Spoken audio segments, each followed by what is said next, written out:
안녕하십니까, 범행스님입니다. 오늘은 여러분들과 함께 부처님의 법에 대한 이야기를 나눠보고자 합니다. 이전 3시간 동안 불법승 3보 중에서 첫 번째 보물인 부처님에 대하여 3시간에 걸쳐서 여러분들과 함께 얘기를 해봤는데요.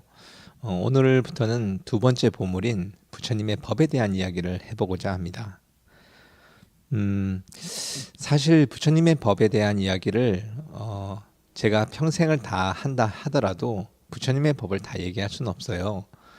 그 중에 아주 일부, 그 중에 아주 기본이 되는 그 법만을 여러분들께 전달 드릴 텐데, 그 법이 얼마나 방대하고 많냐 하면 우리가 팔만대장경이라는 얘기를 들어보셨을 겁니다. 부처님의 경전을 다 모아놓은 것을 이제 대장경이 이렇게 얘기하는데요.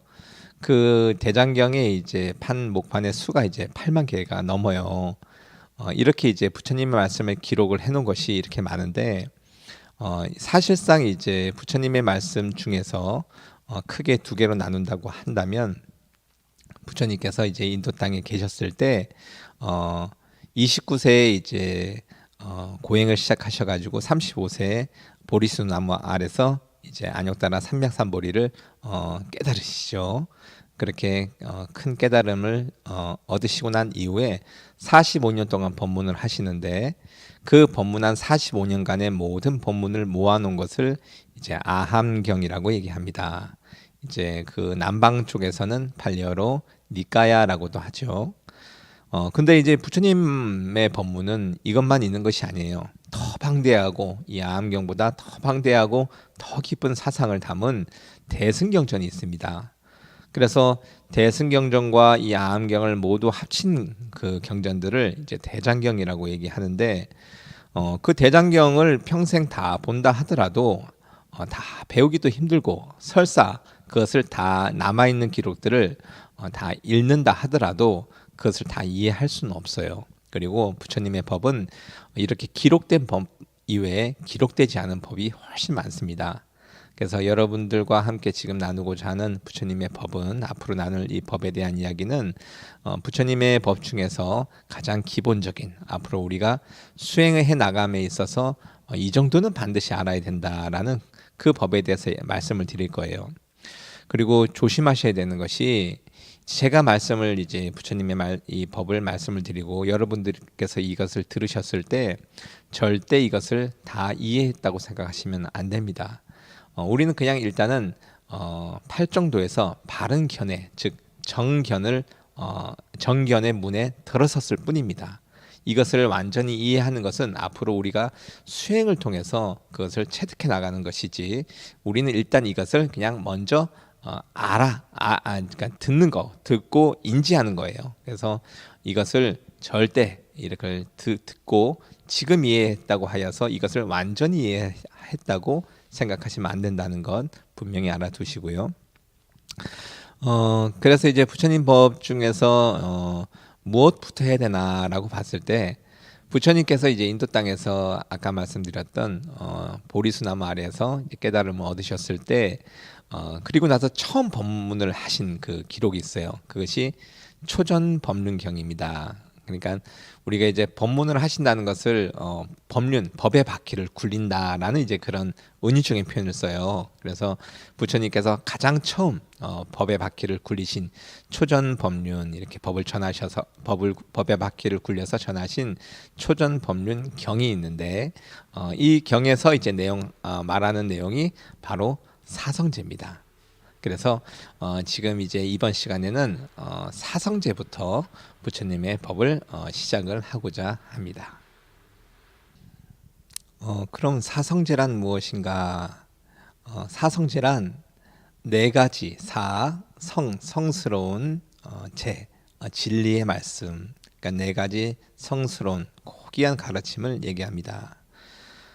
사성제를 듣고 나서 여러분들께서 처음 생각하시는 것들이 대부분 이게 무슨 진리야? 뭐 그렇게 대단할 거 없을 것 같다는 그런 생각을 가질 수도 있어요. 그런데 정말 이 사성제는 이 모든 법계를 다 둘러보고 또 과거와 현재, 미래를 다 살펴서 그 최상의 지혜로서 내리신 가르침입니다. 실제로. 그래서 자꾸 보고 볼수록 듣고 들을수록 이 의미가 조금씩 더 깊어져 가요. 그래서 처음 들으셨다고 해서 아까 말씀드렸듯이 이걸 다 이해했다고 생각 절대 하지 마시고 계속해서 그것을 삶에 적용해 보시고 그리고 자꾸 이렇게 되씹어 보셔야 이 사성제가 조금 더 마음에 와 닿으실 겁니다. 자, 그러면 사성제란 이제 무엇인가? 네 가지 성스러운 진리로서 첫 번째 진리는 괴로움에 대한 진리입니다. 괴로움에 대한 성스러운 진리. 그리고 두 번째는 괴로움의 일어남과 그 원인에 대한 진리. 그리고 두 번째는 괴로움의 소멸에 대한 성스러운 진리. 그리고 네 번째가 괴로움의 소멸에 이르는 길, 방법에 대한 성스러운 진리. 이렇게 네 가지예요. 그래서 이 네 가지를 이제 앞으로 이제 자세히 살펴보실 텐데 부처님께서는 이제 경전에서 이 사성제에 대해서 이렇게 언급을 하셨습니다. 여러 경전에서 이제 사성제에 대한 말씀이 자주 이제 등장을 하는데 그 중에서 제가 오늘 중암경, 즉 부처님께서 말씀하신 45년 동안 법문하신 것 중에서 한 중간 정도 길이의 법문을 모아놓은 이제 경전 모음집이에요. 그래서 중암경이라고 얘기하는데 니까야로 따지면 맞지마 니까야가 될 겁니다. 중암경의 한 부분에서 부처님께서 이 사성제에 대해서 이렇게 말씀하십니다. 세존께서 여러 비구들에게 말씀하셨다. 지금부터 너희들이 닦아야 할 바른 법을 설할 것이다. 이 법은 모든 법을 다 담고 있으며 모든 것들의 속성을 잘 살펴 분별되어 설하여 지는 것이니 믿을 수 있는 법이니라. 여래께서 널리 가르치시는 법으로 진리를 드러내고 진리를 성취하여 나가도록 하는 법이니라. 이 법은 네 가지 성스러운 진리 바로 사성제라 이름하느니라. 과거의 모든 부처님들께서 설하신 법이요 미래의 모든 부처님들께서도 이 법을 설하실 것이며 나를 비롯하여 가장 높은 지혜를 이룬 모든 부처님들은 이 법을 설하노라 라고 이렇게 말씀하셨습니다. 괴로움에 대한 진리, 사성제의 첫 번째 진리인데요.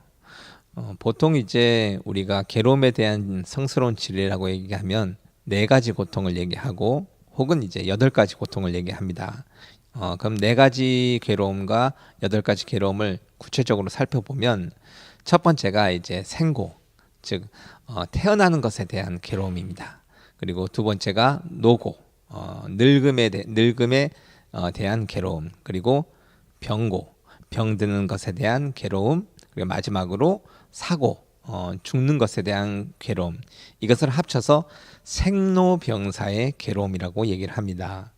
여기 이제 좀 더 확장을 해서 네 가지를 추가를 하면 그 첫 번째가 애별리고라고 해서 사랑하는 것들과 이제 헤어져야 되는, 멀어져야 되는 그런 괴로움을 얘기하고요. 그리고 이제 두 번째가 원증회고라고 해서 미워하는 것, 싫어하는 것과 함께 해야 되는 고통. 그리고 구부듣고 이제 원하는 것이 있는데 그것이 이루어지지 않는 고통. 그리고 마지막으로 오치용고나 오음성고 혹은 행고라고 얘기를 하는데 이 내용은 이제 이렇게 사람의 몸을 받아서 살아가는 그 자체가 태어나면서 죽는 그 모든 과정 자체가 요약하자면 괴로움이 아니겠느냐라는 이제 내용입니다. 이렇게 이제 8가지를 얘기를 합니다. 근데 이제 그래서 이제 이 8가지를 얼마만큼 잘 외우고 있는지 안 외웠는지에 따라서 이 부처님의 이 괴로움에 대한 진리를 잘 이해하고 있느냐라고 생각하는 분들도 계실 수가 있는데 여기에서 제가 당부를 드리고 싶은 말씀이 있어요. 이 8가지의 경우는 예를 든 겁니다. 예를 일단 부처님께서는 경전에서 이제 이것을 어떻게 말씀하셨는지 한번 보겠습니다. 지금 이제 부처님의 말씀을 요약한 것이 이렇게 8가지인데 실제로는 굉장히 이렇게 자연스럽게 얘기를 하세요. 경전상에서는. 자, 경전상에서는 이렇게 나옵니다. 역시 중암경의 한 구절입니다.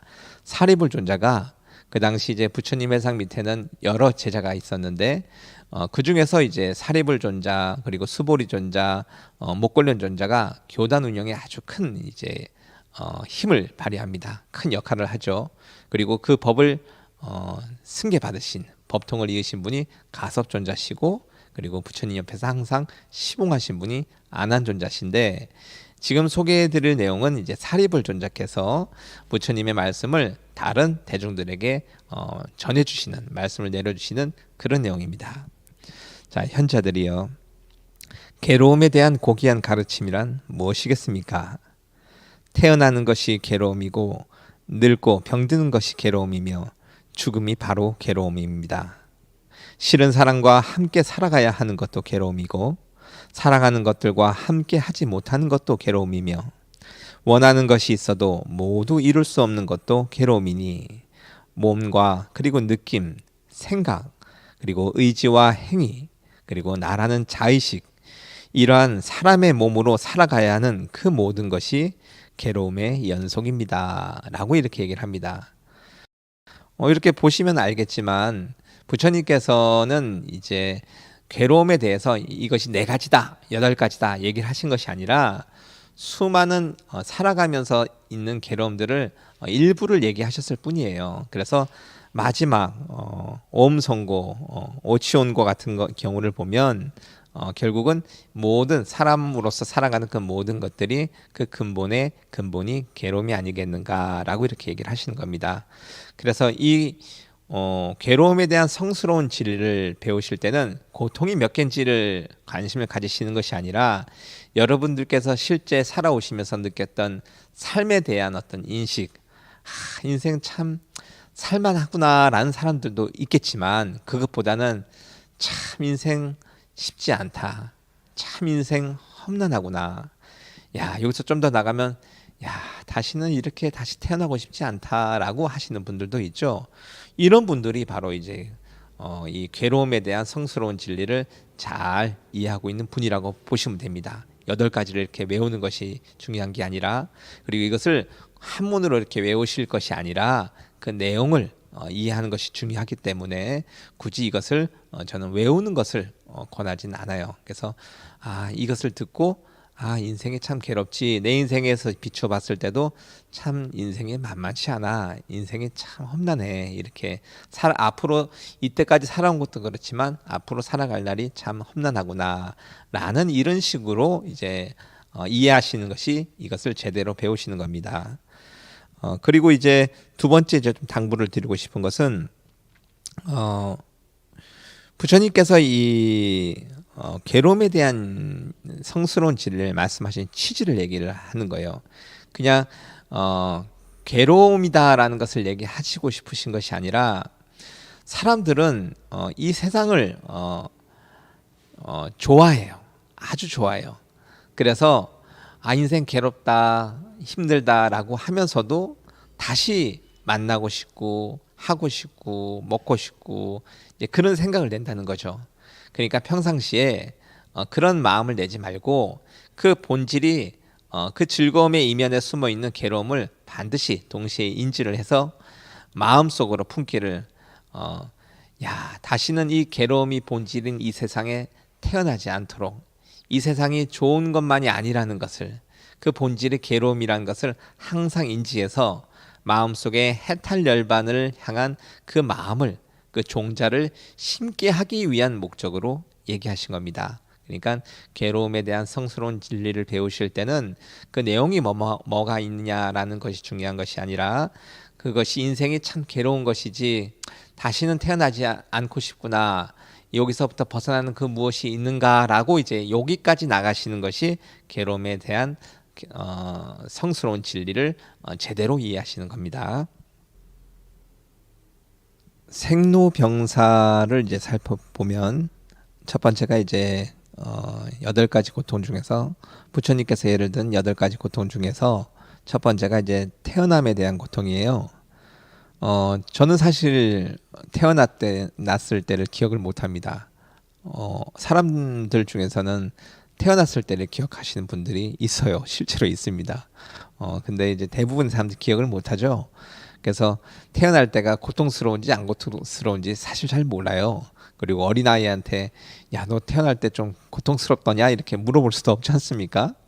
근데 이제 아이들을 보면 항상 울면서 태어나죠. 울면서 태어나죠.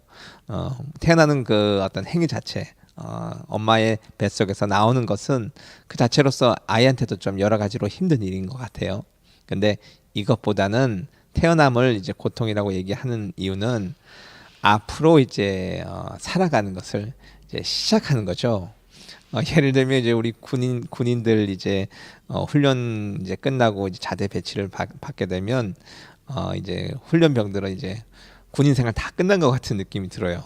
근데 이제 우리 그 올해의 이제 말년 병장이라든가 상병이라든가 위에 고참들이 이제 얘기할 때는 이제 험난하죠. 그래서 앞으로 남은 이제 군 생활에 대한 얘기를 조금 재미있게 표현하기도 하는데 앞으로 이런 것처럼 삶에서 태어났다는 것은 이제 우리가 나이가 들어서 이제 보면 앞으로 겪어야 될 일들이 너무 많은 거예요. 이제 지금부터 얘기할 모든 고통들이 이제 시작인 겁니다. 그런 의미에서 태어남을 고통이라고 이해하시면 됩니다.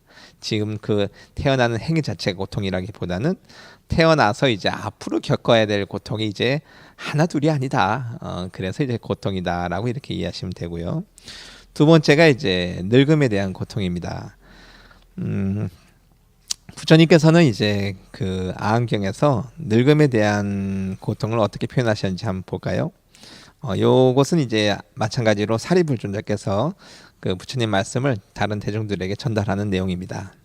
그대들에게 늙음에 대하여 말하자면 세상에는 이런저런 중생들이 있어서 이들이 늙게 되면 머리는 휘어지고 이는 빠지게 됩니다. 생생하던 젊은 시절의 모습은 나날이 사라져가니 몸은 쪼그라들고 다리에는 힘이 없어지게 됩니다. 몸은 점점 더 무거워지는 반면에 기운은 들떠서 지팡이를 짚어야만 움직일 수 있습니다. 근육은 줄어들면서 피부는 늘어지고 피부는 삼배온 마냥 쭈글쭈글한 주름이 생깁니다. 눈, 코, 귀, 혀, 이 모든 감각기관에 병이 생겨서 아픈 곳이 생기고 눈은 잘 보이지 않고 소리는 잘 듣지 못하며 냄새를 잘 맡지 못하고 미각도 떨어지는 등 여러 기능들이 현저하게 떨어지게 됩니다.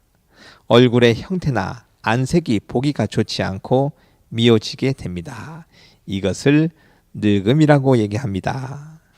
현자들이여, 늙음을 괴로움이라고 하는 이유는 나이가 들면 온몸이 안 아픈 곳이 없고 온몸이 고통을 느끼며 그리하여 동시에 정신적으로도 힘들어지고 이 고통이 지속되기 때문입니다.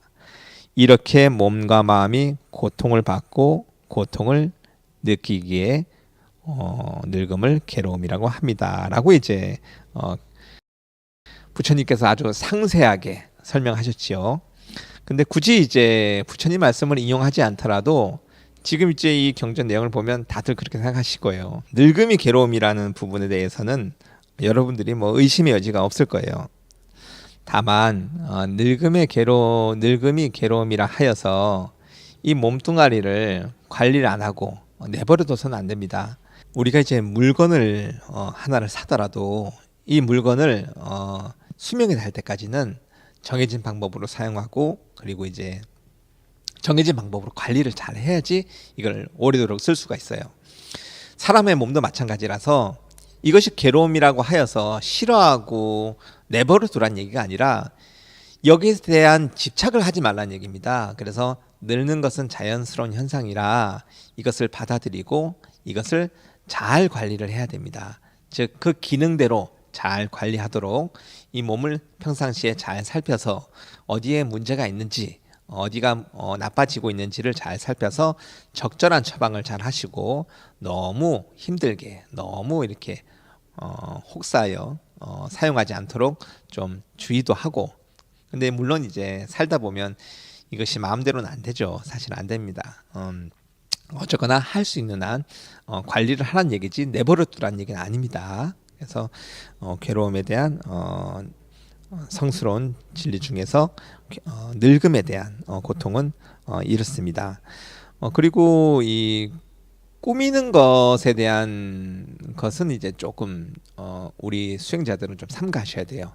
이것에 대해 집착해서 늙지 않으려고, 그리고 이것을 더 아름답게, 항상 아름답게 꾸미려고, 이것은 계속 늙어가는 것이 너무나 자연스러운 거고 누구도 막을 수 없는데 그것에 역류하는 그런 노력들이 과하게 되면 그것이 이제 결국은 나에게 있어 더 큰 괴로움으로 다가오니까 이제 그런 부분을 이제 중심적으로 말씀하신 거죠. 그리고 이제 세 번째 고통이 이제 병고입니다. 아픈 거죠. 우리 그 신도분들, 불자분들께서 이제 기도를 올리거나 이제 공양을 올리거나 여러 가지 등을 올리거나 하면서 소원을 부처님께 발언을 하는데 그 내용 중에서 아픈 곳에 대한 얘기가 제일 많아요. 그래서 아프지 않게 해주십시오. 아니면 지금 아픈 곳이 있는데 이 병이 하루빨리 낫기를 바랍니다라는 이런 소망들이 꽤 많은데 그만큼 이제 이 병에 대한 고통이 누구나 겪으면서 또 모든 사람들에게 아주 중요한 부분이라고 볼 수 있습니다. 그러면 경전에서는 이런 병고에 대한 괴로움을 어떻게 얘기를 하셨는지 말씀을 하셨는지 들어볼까요? 그대들에게 병에 걸리는 일에 대하여 말하자면 머리가 아프기도 눈이나 귀에 병이 나기도 얼굴이나 입술에 문제가 생기기도 합니다. 이빨이 아프고 혀에 병이 나거나 아무것도 삼키지 못할 때도 있으며 숨 쉬는 데 문제가 생기거나 기침하고 토하고 기타 목에 여러 가지 문제가 생기기도 합니다. 간질, 여러 가지 악성 종기, 출혈, 단병 등으로 고통받기도 하고 열이 높이 끓기도 하며 말라가기도 하고 치질이나 이질로 고생하는 사람들도 있습니다. 이런 여러 가지 병의 원인들이 인연이 되어서 언젠가 큰 병이 생겨나게 되는데 이 병의 원인이 사라지지 않고 몸에 완전히 정착하게 되면 이를 병에 걸렸다라고 얘기를 하는 것입니다. 현자들이요. 병에 걸리는 것을 괴로움이라고 하는 이유는 병에 걸리면 아픈 곳이 없고 그리고 온몸이 고통을 느끼고 정신적으로도 힘들며 이 고통이 지속되기 때문입니다. 라고 이렇게 얘기를 하십니다. 병에 대한 고통은 너무나 당연한 거라 병을 좋아하는 사람이 어디 있겠어요. 그래서 이 고통의 속성에 대해서는 모두 잘 알고 계시니까 이 정도로 하고 이제 마지막 이제 네 번째가 죽음이라는 고통에 대한 얘기예요. 부처님께서는 이제 이렇게 말씀하셨습니다. 그대들에게 죽음에 대하여 말하자면 세상에는 이런저런 많은 중생들이 있지만 이 모든 중생들은 생명이 다 하는 날이 꼭 있어서 영원히 살 수는 없습니다. 죽음에 이르면 이 몸과 마음은 흩어져 사라져 버리고 목숨이 닿으면 이 온으로 구성되어진 몸이 부서져서 무너지기 때문에 생명의 근원이 끊어지고 이를 죽음이라고 하는 것입니다. 이렇게 얘기합니다. 죽음에 대한 문제는 모두가 다 알고 있고 다들 죽기 싫죠. 정말 다들 죽기 싫은데 우리 3대 거짓말 중에 하나가 이제 연세 드신 분들 내가 빨리 죽어야지라고 하시는 말씀이라는데 말로 이렇게 하거나 순간적으로 나오더라도 사실 그 이면에는 오래 살고 싶은 욕망은 생명체라면 누구나 있습니다. 누구나 있기 때문에 어쩌면 스스로 목숨을 끊는 사람들도 결국은 그 마음속 깊이에는 살고 싶은 욕망이 있는데 그것이 잘 이루어지지 않기 때문에 이러한 목숨을 끊는 일도 벌어지는 것이 아닌가라고 생각을 해보기도 했습니다. 저는 이렇게 지금 말씀드린 생로병사의 고통에 대해서 부처님께서는 아주 자세히 얘기하셨죠. 살아가면서 그런데 생로병사를 안 거친 사람은 없어요. 그래서 이 생로병사가 가장 기본적인 고통이라고 얘기를 할 수 있습니다. 이제 나머지 4개 8고 중에서 이제 5번째가 되겠죠. 이 원망하고 싫어하는 그런 것들과 이제 함께하는 것. 보통 이제 좋아하는 것만 할 수는 없지 않습니까? 그래서 살아가다 보면 싫은 것과 함께해야 되는데 그것이 사람일 수도 있고요. 아니면 이 집 같은 안 좋은 환경 이제 아니면 좀 가슴 아픈 일이지만 부모가 그렇게 또 싫은 그 사람도 있긴 있나 보더라고요. 그런 경우도 있고 또 이제 안타깝지만 이제 그 같이 사는 부부가 이렇게 같이 살기 싫은 그런 경우도 있습니다. 그래서 이런 경우 어떻게 이 인연을 끊지 못해서 평생 함께 해야 되는 그 고통이 있어요. 아, 이거는 참 괴로운 부분인데 이것을 제 부처님께서는 이렇게 말씀하십니다. 중생들에게는 상대에 대하여 6가지 감각 기관마다 보기 싫거나 듣기 싫은 소리, 그리고 싫어하는 냄새, 그리고 맛없는 것들, 그리고 혐오스러운 촉감, 이렇게 또 더 나아가서 이유는 이렇게 잘 설명할 수는 없지만 아주 싫어하는 생각이 드는 것들이, 그냥 싫어하는 것들이 있는데, 이런 여러 가지가 어우러진 그런 사람이나 대상을 만나게 되면 그것이 나에게 다가오거나 아니면 함께 살아야 되거나 그리고 그걸 앞으로 또 계속해야 되거나 그런 계속적인 관계를 맺어야 한다면 이런 일들은 실로 고통이 됩니다. 이들과 접촉하고 느껴지는 것도 고통이며 심지어는 상상하거나 생각하는 것마저도 고통입니다. 이들에 대하여 싫어하는 것임에도 불구하고 어떤 애증의 관계가 생길 수도 있는데 역시 이 또한 고통일 수밖에 없습니다. 이렇게 고통에 대한 싫어하는 것에 대한 그런 고통도, 이거는 뭐 당연히 고통이죠. 누구나 알 수 있는 고통입니다. 그 다음이 이제 조금 2번 고통은 그냥 불쾌하고 싫은 고통과 다른 성격이 다른 건데 마음이 미어지는 가슴이 아픈 고통이죠. 사랑하고 좋아하는 것과 함께 할 수 없는 그 고통입니다. 어쩌면 이것이 더 고통스러운 것 같기도 해요. 싫어하는 것과 함께하는 고통도 고통이지만 사랑하는 것과 함께할 수 없는 고통이 더 클 수도 있는데 부처님께서는 이렇게 말씀하셨습니다. 중생들에게는 상대에 대하여 6가지 감각기관으로 보고 싶은 것, 듣고 싶은 소리, 그리고 좋은 냄새와 맛있는 것, 좋아하는 촉감, 그리고 이유는 알 수는 없지만 그냥 좋아하는 생각이 드는 그런 사람이나 대상이 있습니다. 이런 조건들을 갖추지 못하거나 이런 사람들이나 대상을 만나서 인연을 맺지 못하거나, 즉 이제 좋아하는 부분을 가지지 못하거나 아니면 이런 것이 있긴 있는데 이런 좋아하는 사람이나 좋아하는 물건들이 있는데 이것을 가질 수가 없는 거예요. 가까이 할 수가 없는 거예요. 그렇게 하거나 아니면 있더라도, 내가 가지고 있더라도 옆에 있었는데 어떠한 인연으로 해서 멀리 떨어져서 다시 만날 수 없거나, 그죠? 그래서 가질 수 없고 계속적인 관계를 맺을 수 없고 어울릴 수 없다면 이 모든 일들은 고통이 됩니다.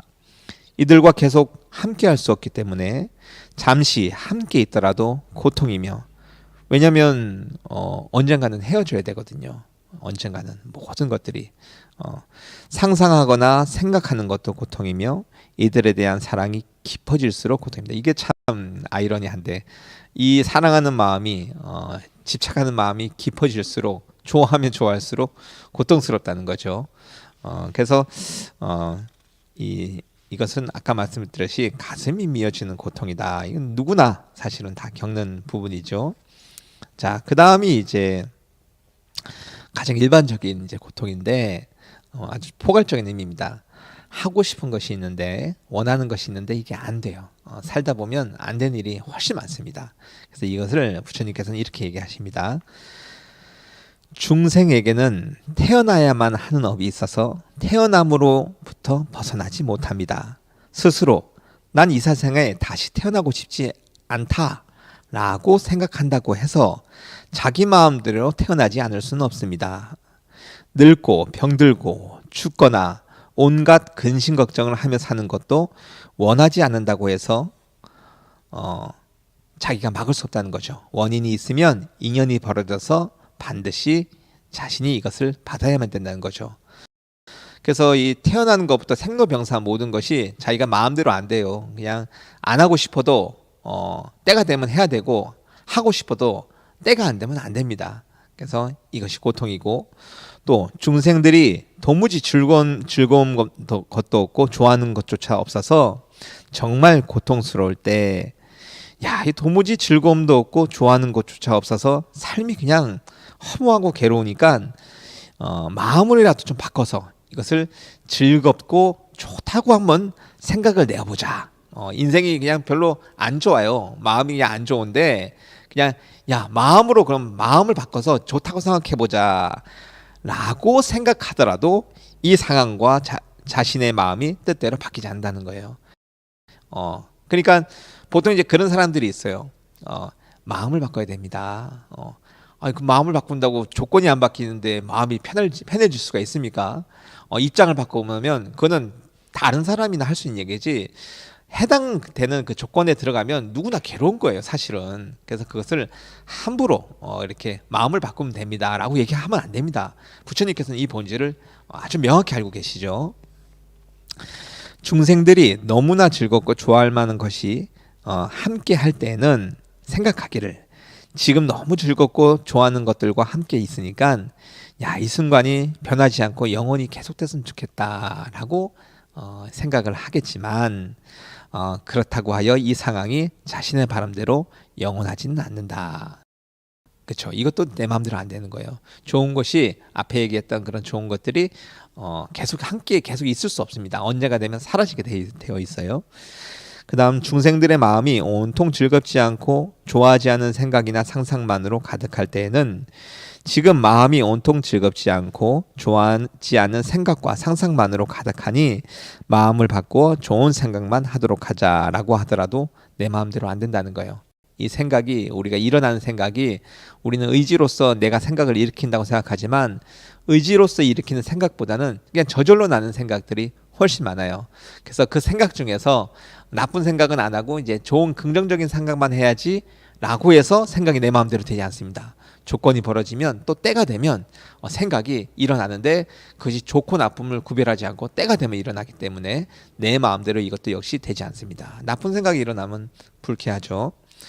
중생들의 마음이 좋은 생각이나 상상만이 가득할 때 반대로, 이때는 이제 이 좋은 생각만 가득했으면 항상 지속됐으면 좋겠다라고 하지만, 이 좋은 생각도, 그러니까 예를 들면 누구랑 이제 결혼을 했어요. 너무 행복해요. 결혼할 때 이제 약속도 그렇게 합니다. 주례 하시는 분께 추례하시는 분들이 이렇게 묻죠. 이 마음 변하지 않고 영원히 사랑하겠습니까? 이렇게 하면 예라고 마음을 먹었지만 그 사랑하는 마음 그렇게 많지는 않을 것이다. 그리고 이제 마지막, 현자들이요, 이제 마지막 요약입니다. 결국 다 이제 고통이라는 얘기를 이제 부처님께서 말씀하세요. 8번째가 바로 그겁니다. 오음성고가 이제 그 내용인데, 현자들이요, 결국 이 몸과 마음을 가지는 것 그 자체를 괴로움이라 하는 이유를 잘 알겠습니까?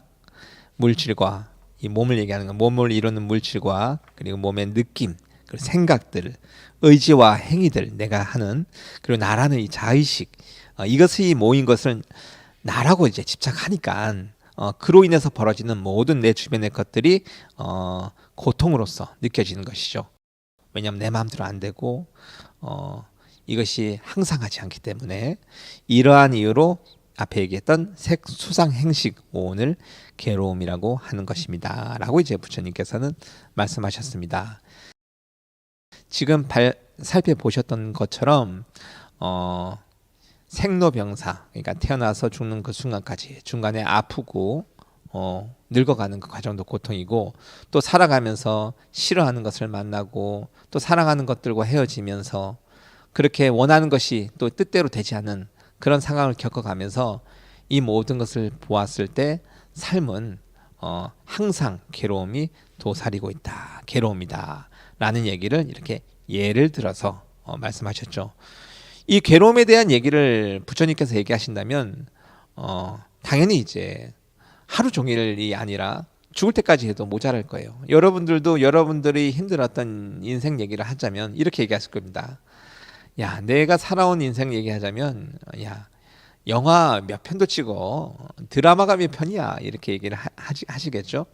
다 그런 것처럼 부처님께서도 역시 그 괴로움에 대한 그 본질은, 내용들은 훨씬 많이 알고 계시지만, 이렇게 이제 경전상의 가르침을 하실 때 큰 범위로서 이렇게 4가지로 혹은 8가지로 예시를 든 거지 이것이 다는 아니다. 그래서 여러분들이 이것을 바탕으로 삶을 한번 이렇게 되돌아 보시면 삶이 참 힘들고 고통스럽구나 라고 인지하신다면 일단은 괴로움에 대한 성스러운 진리에 입문은 하신 겁니다. 자, 이제 괴로움에 대한 성스러운 진리의 기본적인 내용들을 여러분들께서 살펴보셨는데 이러한 내용을 듣게 되면 이것을 그냥 잘 받아들여서 삶이 참 괴로움이구나 라고 생각하시는 분들도 있는 반면에 어떤 분들은 이렇게 얘기하실 거예요.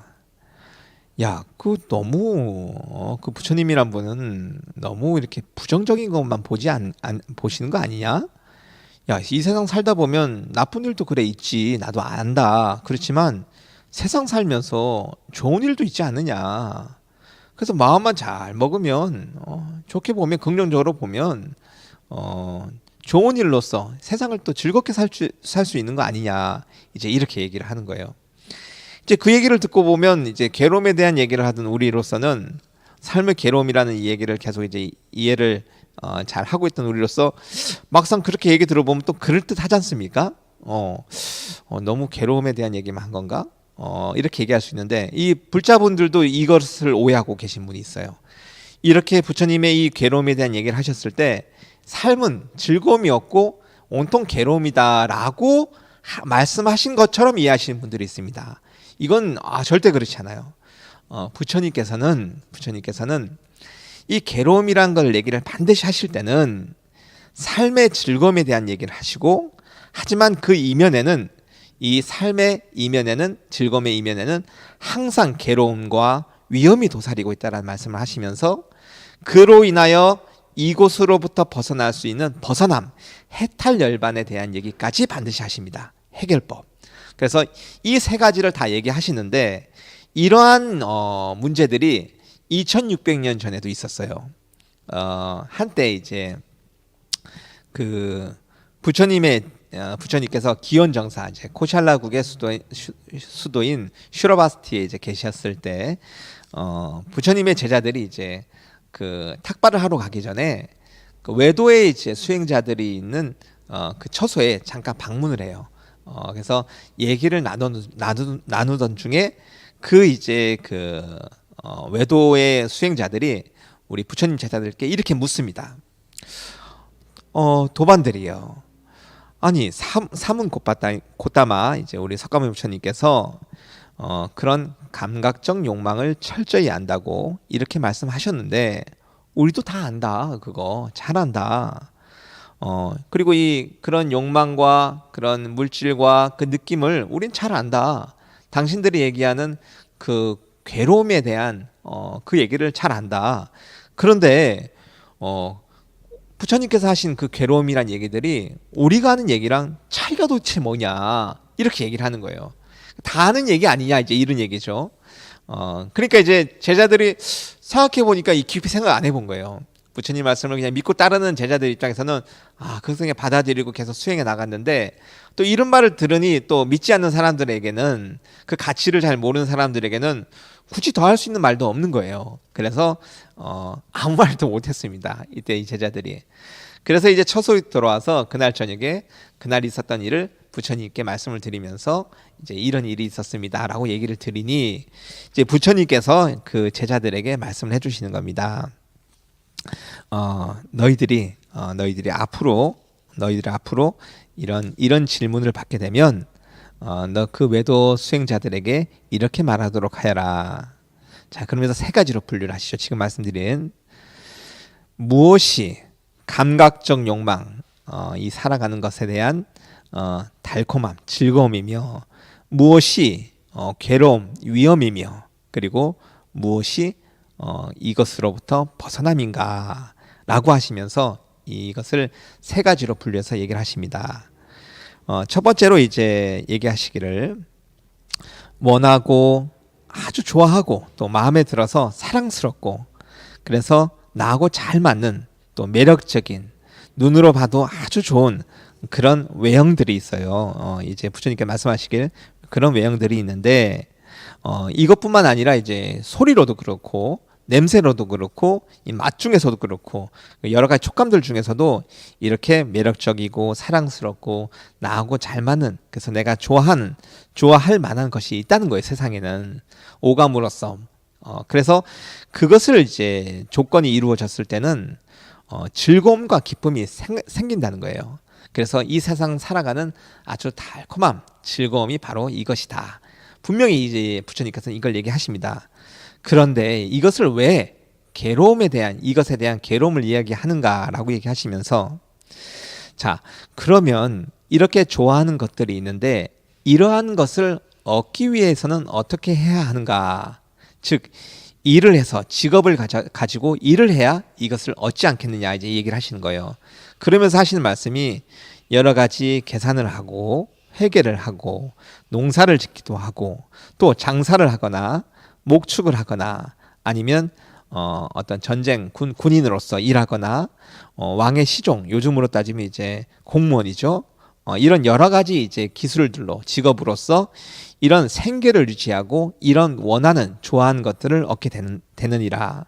그러나 이렇게 생계를 유지하는 가정들이 때로는 추운 곳에서 일하면서 추위로 고통받기도 하고 또 더운 곳에서 일하면서 더위로 고통받기도 하고 때로는 파리와 모기와 같은 그런 곤충들의 그런 해를 받기도 하고 또 바람이나 햇빛이나 그런 여러 가지 자연 조건에 의해서 힘든 일이 생기는데 때로는 일을 하느라고 밥도 못 먹으니까 배고픔이나 또 물 먹을 시간도 없어서 목마름으로 고통받기도 하는데, 더 나아가서 이런 일을 하다 보면 원하지 않아도 위험한 일을 하게 돼서 일하다가 죽음을 맞이하게 되는 사람들도 있지 않느냐. 이 모든 것들은 내가 원하는 것을 얻기 위해서 어쩔 수 없이 발생하게 되는 그런 일들이 아니냐라고 얘기하는 거예요. 그래서 부처님께서는 그 좋아하는 것은 있는데 그 좋아하는 것을 얻어가는 과정이 쉽지 않다. 여러 가지 괴로움을 발생시킬 수도 있다라고 얘기하시고, 더 나가서 부지런히 일하고 그렇게 이제 생계를 얻어서 부지런히 일한다고 해서 또 애를 쓰고 노력한다고 하여도 원하는 바를 얻지 못하면 그는 분명히 누구나 근심하고 낙심하고 상심하고 그리고 슬퍼하고 때로는 너무 억울해서 원하는 것을 얻지 못하니까 가슴을 치며 울부짖으며 광분할 수도 있다라는 말씀을 하십니다. 그러면서 이렇게 말을 한다는 거죠. 나의 부지런함은 헛된 것이고 나의 노력은 아무런 결과를 가져오지 못했다. 즉 이렇게 노력한다고 생계를 가지고 열심히 일한다고 해도 그걸 다 얻지 못하니까, 그렇게 되면 우리가 어떻게 얘기하겠습니까? 야, 이렇게 죽어라고 일을 하는데도 겨우 이 정도 돈밖에 내가 벌지 못하나? 야, 이거밖에 못하나? 이러면서 이제 한탄한다는 거죠. 예전이나 지금이나 똑같습니다. 부처님께서 이미 얘기를 하셨죠. 자, 여기서 한 단계 더 나갑니다. 그러면 이제 그렇게 부지런히 일한 사람들 중에서는 그것을 얻은 사람들도 있을 거 아니에요. 그럼 얻으면 또 다 끝인가? 원하는 것을.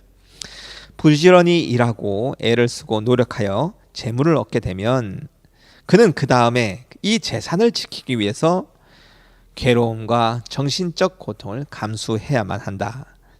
즉 왕이 이것을 가져가지 않을까? 요즘으로 따지면 세금이 왜 이렇게 많나? 이런 겁니다. 혹은 도둑이 훔쳐가지 않을까? 불은 나지 않을까? 홍수에 떠내려가진 않나? 여기서 참 재밌는 구절인데 이 부처님께서 이렇게 말씀하십니다. 미운 놈이 상속받지 않을까? 예전이나 지금이나 똑같아요. 이렇게 요즘에도 이제 그 법적인 상속 규정들이 있어서 재산을 자기가 주고 싶은 대로 다 줄 수가 없습니다. 흔히 유류분이라는 그런 부분이 있어서, 그래서 말 안 듣고 미운 놈이 분명히 있을 텐데 그런 경우에도 이 재산이 상속되는 경우도 이제 싫은 거예요. 근데 그것도 이제 마음대로 되지 않는 거죠. 이렇게 이제 걱정을 하면서 그렇게 되지 않도록 노력을 할 거 아니에요.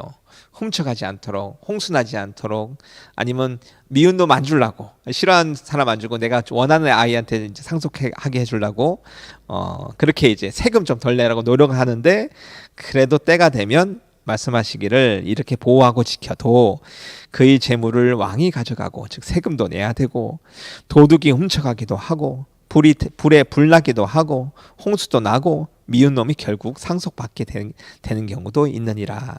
그러면 그는 어떻게 하느냐? 역시 근심하고 상심하고 슬퍼하고 너무나 억울하면 가슴을 치고 울부짖고 광란에 젖게도 되느니라. 그리고 무엇이라고 얘기하냐면 내 거 다 뺏겼다 이렇게 얘기하시면서 자 그다음에 이제 이 다른 이제 방식인데 그렇게 이제 그런 경우도 있지만 이제 이런 것을 서로 이제 주고받으면서 지키거나 아니면 더 가지려고 이제 얘기하면서 싸움을 한다는 거예요. 그래서 예를 든 것이 이것들 때문에 나라끼리 싸우기도 하고 또 이제 병사들끼리 싸우기도 하고 심지어는 이제 성직자라 얘기하는 바라문들끼리 또 싸우고 더 나아가 부모와 자식이 싸우기도 하고 형제끼리 또는 자매끼리 또 형제 자매와 싸우기도 하고 친구랑도 싸우게 된다 이렇게 얘기를 하십니다. 지금이나 예전이나 똑같습니다. 오히려 가진 것이 없으면 싸울 것이 없는데 가진 것이 많으면 항상 형제 자매 심지어 부모 자식 시간에도 친한 친구 사이에도 다툼이 있게 됩니다. 그래서 있는 것이 꼭 다 행복이라 할 수 없는 거예요. 이렇게 잘 쟁취를 해서 원하는 대로 된다고 하더라도 이로 인하여 또 다른 싸움이 내가 원하지 않아도 싸움이 난다는 거예요. 그렇게 싸우면 어떻게 싸우냐? 이제 부처님께서 말씀하시기를 말로 논쟁을 하면서 싸우기도 하며 더 나아가 서로 주먹질을 하며 싸우기도 하고 더 나아가 가지고 있는 돌덩이를 던지면서 싸우기도 하고 가지고 있는 몽둥이로 서로 때리며 싸우기도 하고 심지어 칼을 들고 찌르며 서로 죽거나 죽이는 경우 또 다른 경우는 이제 죽음에 버금가는 고통을 겪기도 한다 이렇게 얘기를 하십니다. 과거나 현재나 똑같습니다. 그래서 이제 그로 인한 전쟁에 대한 고통에 대해서도 얘기를 하시고 이쪽은 이제 좀 더 한번 볼만한 내용인데 그러면 이제 이런 원하는 것을 노력도 안 하는 사람들이 있어요. 아예 노력조차 안 하는 사람들, 즉 남의 것을 뺏거나 사기를 치거나 강도를 하거나 노력하지 않고 그렇게 뺏어간 사람들이 있지 않습니까? 그럼 이런 우리가 흔히 말하는 세금을 포탈하거나 예를 들면 안 좋은 사람들 여러 가지 아주 각종 어떤 이권, 이 지인의 관계로 이렇게 얻어서는 안 되는 재물을 얻거나 그러면 이제 나쁜 놈들 하면서 흔히 못된 놈들 잘 산다고 하죠. 그러면 이 못된 놈들, 못된 마음으로 잘 사는 이 사람들은 행복한가? 괴로움이 없는가라고 얘기하시면서 이 말씀을 또 하십니다. 집을 부수고 훔치고 빼앗고 노상 강도를 하고 강간을 하고 여러 가지 이런 나쁜 짓을 하면서 이런 원하는 것을 얻는 사람들은 그것이 좋은 것이 아니라 이 왕들 즉 나라의 법에 의해서 잡히게 되면 온갖 고문을 당하기도 하고 매질을 당하기도 하고 그리고 여러 가지 고문의 형태가 쭉 나옵니다. 요즘은 이제 없지만 요즘에는 이제 그렇게 하면 이제 나중에 사형 최대한 오랫동안 구금되어 있기도 하고 이제 징역형에 처하기도 하고 나중에는 이제 죽는 경우도 있겠죠. 이런 식으로 이제 괴로움을 얻는다는 거예요. 그러면 이제 이것이 또 잡히지만 않으면 되지 않느냐라고 얘기하는데 부처님께서는 이것을 이제 다음 생까지 연결시켜서 말씀하십니다. 설사 잡히지 않았다고 하더라도 이 행위를 원인으로 하여서 나쁜 행위를 원인으로 하여서 죽어서는 몸이 부서져 죽은 뒤 처참하고 불행한 파멸처 즉 지옥에서 오래도록 고통을 받게 되느니라. 그러기 때문에 이렇게 훔치거나 아니면 정상적이지 않은 방법으로서 원하는 것을 얻었다 하여 일시적으로는 좋을 수 있지만 결국 잡히거나 잡히지 않아도 지옥에 가서 벌을 받게 되기 때문에 이것은 오히려 더한 고통이 기다리고 있는 괴로움이다라고 얘기를 하시는 겁니다. 그러니 결국은 이 모든 즐거움의 이면에는 지금 하시는 말씀은 이 즐거움이 없는 것이 아니라 즐거움은 있는데 이 즐거움의 이면에는 항상 이런 여러 가지의 고통을 수반하게 된다라는 말씀을 꼭 하시는 거예요. 그리고 더 나가서 여기서 끝이 아니라 이 고통을 수반하는 이 괴로움이 이 세상에는 항상 괴로움인데 이것을 벗어나고자 하는 마음과 그 방법의 길로서 인연을 심어서 해탈열반, 즉 영원한 행복의 세계로 갈 수 있다는 방법까지도 이제 해결책까지도 제시하시는 것이 부처님의 법입니다. 혹자들은 이렇게 얘기해요. 이 세상이 좋고 나쁜 것도 있는데 좋은 쪽만 보면 살면 되지 않느냐 그렇게 얘기하는데 아까 말씀드렸던 내용을 다시 좀 설명을 부연드리면 좋은 것만 본다고 해서 나쁜 것이 없어지는 것이 아니에요. 살아가면서 괴로움은 반드시 존재하기 때문에 그것을 외면한다고 그 고통이 없어지는 것이 아닙니다. 그것을 안 느낄 수 있는 사람은 없어요. 그래서 어쩌면 본인이 지금 행복하기 때문에 그런 얘기를 함부로 할 수 있을 것인데 진짜 힘든 환경에 처한 사람들은 아무리 노력해도 그 괴로운 마음을 긍정적으로 마음대로 먹을 수는 없는 겁니다. 그래서 이런 식의 방법 제시는 긍정적인 마음을 먹어라라는 방법 제시는 해결책이 되지 않아요. 정작 힘든 사람일수록 더 그렇습니다.